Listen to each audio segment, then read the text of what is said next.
हे बच्चों, कैसे हैं आप सब। आशा करता हूँ सभी बच्चे फिट और फाइन होंगे। बच्चों, आज की इस वाले क्लास में हम क्लास 8 का chapter number 2 micro organism friend and foe इसके बारे में पढ़ेंगे। यानी कि जो माइक्रो ऑर्गेनिज्म होते हैं वो हमारे फ्रेंड्स हैं या हमारे दुश्मन हैं, इसके बारे में इस वाले चैप्टर में हम डिटेल में जानेंगे।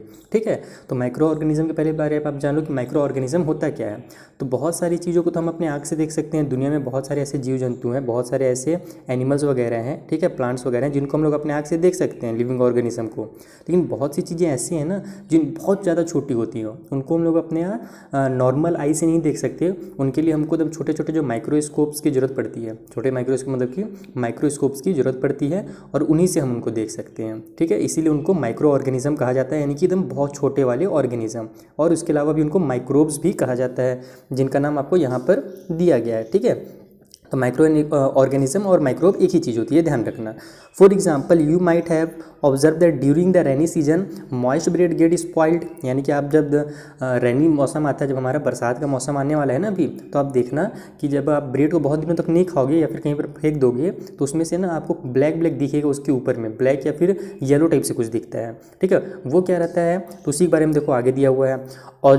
Observe this patches through the a magnifying glass, you will see tiny black rounded structure. Do you know what this structure are and where do this come from. यानी कि ये जो स्ट्रक्चर आपको दिख रहा है, ये क्या आपको पता है कि ये कहाँ से आता है और ये क्या चीज़ें हैं। तो ये देखो ना, ये एक छोटा सा बैक्टीरिया टाइप से होता है, ये एकदम माइक्रो ऑर्गेनिज्म होता है। इसके बारे में आप अभी और डिटेल में पढ़ोगे। तो देखो 2.1 जो हमारा है माइक्रो ऑर्गेनिज्म के बारे में ही है। इसमें आपको एक एक्टिविटी दिया गया है जिससे आप पता लगा सकते हो माइक्रो ऑर्गेनिज्म कैसे, मतलब कहाँ कहाँ होते हैं। तो collect some moist soil from the field, है ना, in a beaker and add water to it. यानी कि कुछ गंदी मिट्टी को आप ले लो, ठीक है, मिट्टी यानी कि उठा करके ले लो और उसको एक बीकर में डाल दो, ठीक है, और उसमें फिर कुछ वाटर डाल दो। After the soil particle have settle down, यानी कि जब मिट्टी के जो सॉइल वाले पार्टिकल होते हैं, मिट्टी जो होगा जब वो पानी में नीचे दब जाएगा, observe a drop of water from the beaker under a microscope. Do you, है ना, व्हाट डू यू सी। यानी कि जब आपका मिट्टी पानी में दब जाएगा तो उसके बाद आप पानी को लेना और फिर माइक्रोस्कोप से देखना, तो आपको ना उसमें छोटे छोटे बहुत सारे कीटाणु जैसे कुछ दिखेंगे। ठीक है, जैसे जब हम लोग क्या बोलते हैं, उसका एडवर्टाइज आता है ना लाइव बॉय साबुन का, तो उसमें दिखता है ना कीटाणु छोटा छोटा, वैसे ही आपको वहाँ पर भी दिखेगा। ठीक है, तो उसी की हम यहाँ पर एक्टिविटी दिया गया था, सेम एक्टिविटी यहाँ पर 2.2 भी, इसको आप खुद से रीड कर लीजिएगा। Do you find tiny organism moving around. यानी कि आपको क्या उसमें टीनी ऑर्गेनिज्म दिखता है, तो बिल्कुल आपको जरूर दिखेगा। This observation so that water and soil, देखो यहाँ पर मैं रीड कर रहा हूँ ये वाला, ठीक है, this observation so that water and soil are fully of tiny organism, though not all of them fall into this category of microbes. These microorganisms or microbes are so small in size that they cannot be seen with the naked eye. Some of these, such as the fungus that grow on bread, can be seen with magnifying glass. Other cannot be seen without the help of a microscope. यानी कुछ को तो आप micro जो हमारा glass आता है ना, मैग्नीफाइंग ग्लास, आपको वो ना कंपास बॉक्स जब आप लोगे मैथ वाला, तो उसमें आपको एक ग्लास मिलता है, उसी को बोलते हैं मैग्नीफाइंग ग्लास। तो जो ब्रेड के ऊपर रहता है छोटे छोटे माइक्रो ऑर्गेनिज्म, वो तो आपको उससे कुछ दिख जाएंगे, लेकिन बहुत सारे ऐसे माइक्रो ऑर्गेनिज्म होते हैं जो मैग्नीफाइंग ग्लास से दिख ही नहीं सकते, उनके लिए हमको माइक्रोस्कोप की जरूरत पड़ती है।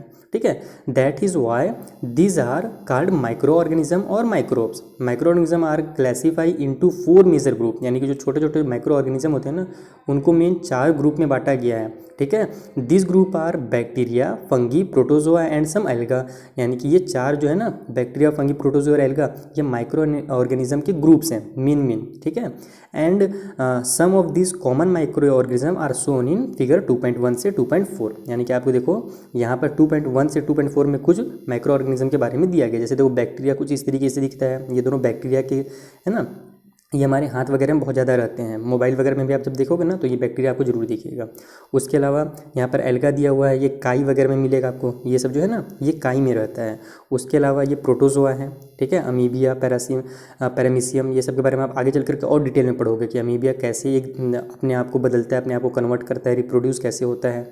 ठीक है, उसके अलावा यहाँ पर फंगी वगैरह के बारे में दिया हुआ है। ये फंगी वगैरह भाई ब्रेड में देखो ये वाला लगे रहता है। ठीक है, तो ये कुछ माइक्रो ऑर्गेनिज्म है। उसके अलावा एक और माइक्रो ऑर्गेनिज्म होता है जो अभी भी हमारा जीना हराम कर रखा है वो क्या होता है, वायरस होता है। वायरस भी एक तरह का माइक्रो ऑर्गेनिज्म है।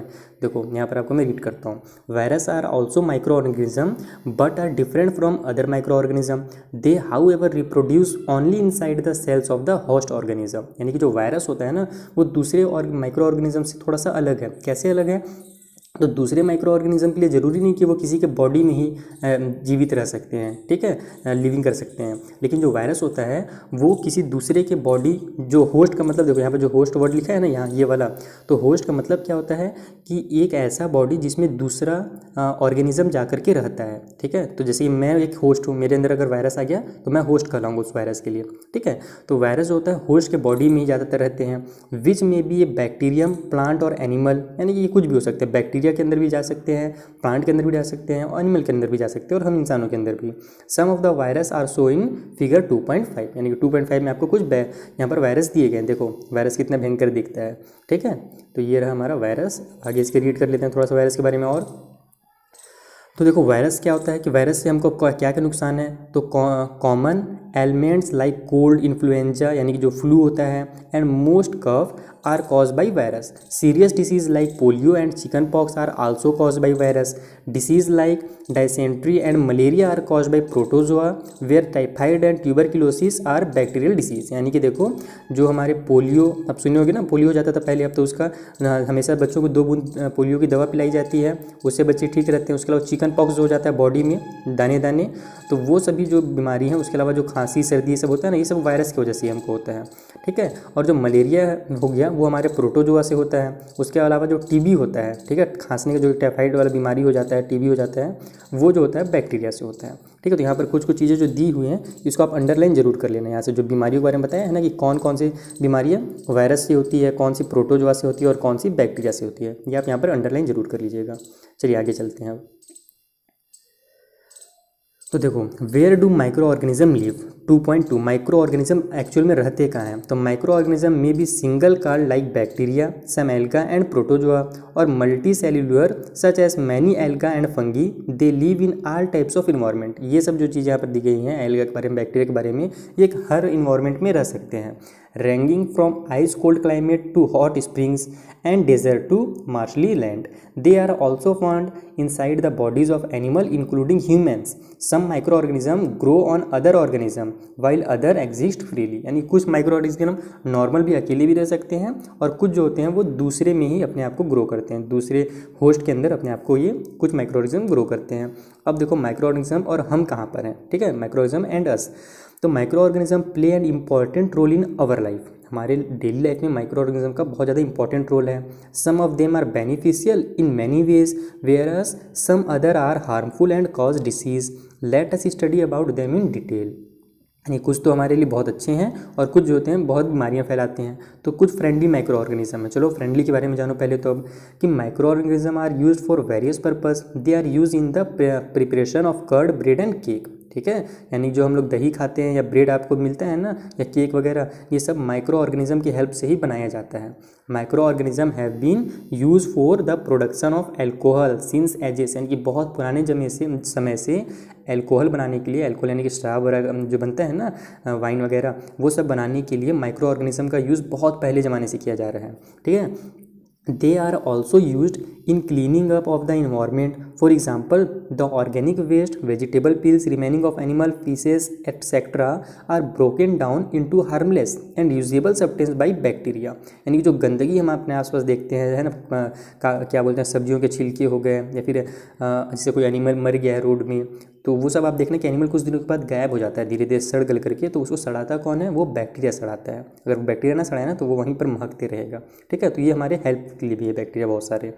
Recall that bacteria are also use in the preparation of medicine. इसके अलावा मेडिसिन बनाने के लिए भी यूज़ किया जाता है। In agriculture they are use to increase soil fertility by fixing nitrogen, ठीक है। इसके बारे में आपने क्लास 7 में पढ़ा है कि मिट्टी में जो राइजोबियम नाम का बैक्टीरिया होता है वो क्या करता है, इन्वायरमेंट से नाइट्रोजन लेकर के पौधों को पहुँचाता है, ठीक है। तो जो बैक्टीरिया जो है वो सॉइल की फर्टिलिटी के लिए भी बहुत ज़्यादा यूज़फुल है। Making of curd and bread. अब आप यहाँ पर सीखो कि कर्ड और ब्रेड जो होते हैं वो माइक्रो ऑर्गेनिज्म से यानी कि बैक्टीरिया यीस्ट से बनता है। वैसे तो ये कैसे बनता है, तो you have learn in class 7 that milk is turn into curd by bacteria. आपने क्लास 7 में पढ़ा है बस इतना सा कि जो कर्ड होता है वो बैक्टीरिया की वजह से ही, सॉरी मतलब जो मिल्क होता है वो बैक्टीरिया की वजह से कर्ड में चेंज हो जाता है। यहाँ पर पहली क्या जानना चाह रही है, तो I saw that my mother added a little curd to warm milk to set curd for the next day, I wonder why. यानी कि जो इनकी मम्मी है ये क्या करती हैं कि जब दूध लेती हैं ना तो दूध में थोड़ा सा दही मिला देती हैं ताकि अगले दिन वो क्या हो जाए, दूध खुद ब खुद दही बन जाए। ठीक है, तो थोड़ा सा दही मिलाने से ही वो पूरा का पूरा दूध दही बन जाता है, कर्ड बन जाता है। तो अब देखो कर्ड में ऐसा क्या होता है, तो curd contain several micro organism of this, है ना, द बैक्टीरियम लैक्टोबैसिलस। ये जो नाम लिखा हुआ है इसको याद कर लो, लैक्टोबैसिलस। ये क्या है ना कि एक बैक्टीरिया होता है जो दही में पाया जाता है, कर्ड में पाया जाता है, और यही जो मिल्क है उसको दही बनाता है। ठीक है, promotes the formation of curd. It multiplies in milk and convert it into curd. Bacteria are also involved in the making of cheese, pickles, यानी अचार वगैरह बनाने के लिए भी और अलग बहुत सारे फूड आइटम बनाने के लिए बैक्टीरिया का यूज़ किया जाता है। And important ingredient of rava, ठीक है, idli and bhaturas is curd. Can you guess why? Bacteria and yeast are also helpful for fermentation of rice, idli and dosa batter. चलो इतना समझ में आ गया, आगे अब रीड कर लो। यहाँ पर हमको एक्टिविटी दिया हुआ है 2.3। यहाँ पर क्या दिया हुआ है कि जब आप, मैं सिंपल आपको समझा देता हूँ, मैदा ले लेना है, उसमें आपको शुगर डालना है और यीस्ट पाउडर डाल देना है। ठीक है, कि यीस्ट पाउडर आता है आपको मार्केट में आराम से मिल जाएगा।